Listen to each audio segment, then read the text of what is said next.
হ, দেখছি। তুমি কি এখন ঘুমের মধ্যে মুরগির স্বপ্ন দেখা ভয় পাইছো নাকি? হ্যাঁ হ্যাঁ। মনে হইতাছে অনেক ভয় পাইছো। মুরগি স্বপ্নে আসছে, এতে ভয় পাওয়ার কি আছে বলো? সামান্য মুরগিরে ভয় পাও তুমি? ছি ইয়ামিন। আরে ধুর, চুপ থাকো তো। ভয় লাগলে কি করতে হয় সেটা বলো। ভয় পেলে আল্লাহকে স্মরণ করতে হয়, আর সাথে সূরা পাঠ করতে হয়, তাহলে ভয় চলে যায়। তাই? হ্যাঁ ইয়ামিন। ইয়ামিন, যাবে আমার সাথে পাশের বাসায়? কেন? শুনেছি পাশের বাসায় এক বুড়িমা মুরগির খামার দিয়েছে, দেখতে যাবে নাকি? না না না না, দূর, আমি যাবই না। আরে ইয়ামিন, চলো। সামান্য মুরগিরে ভয় পেলে কি চলবে? তোমার বন্ধুরা যখন জানতে পারবে তুমি মুরগিকে ভয় পাও, তখন তোমাকে সবাই ভীতু ইয়ামিন বলবে। সেটা কি তোমার শুনতে ভালো লাগবে বলো? না তো।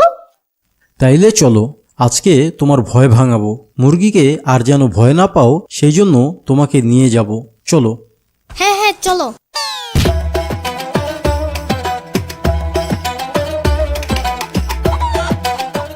ইয়ামিন, দেখো কত সুন্দর সুন্দর মুরগি খামারের ভিতরে।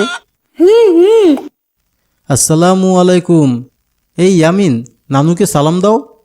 হেই নিউ নানু, আসসালামু আলাইকুম ওয়া রাহমাতুল্লাহ ওয়া বারাকাতু। ওয়ালাইকুম আসসালাম। তোমরা এখানে কেন হঠাৎ? বুড়িমা, ইয়ামিন মুরগি দেখতে আসছে। ও আজকে ঘুমের ভিতরে স্বপ্নে মুরগি দেখে ভয় পেয়েছে, তাই ওকে সাথে করে নিয়ে এসেছি আপনার খামারের মুরগিগুলোকে দেখিয়ে ভয় ভাঙাতে। তাই নাকি আমিন?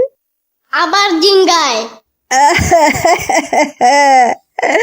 আবার জিঙ্গায় নাই আমিন, আবার জিগায় হবে।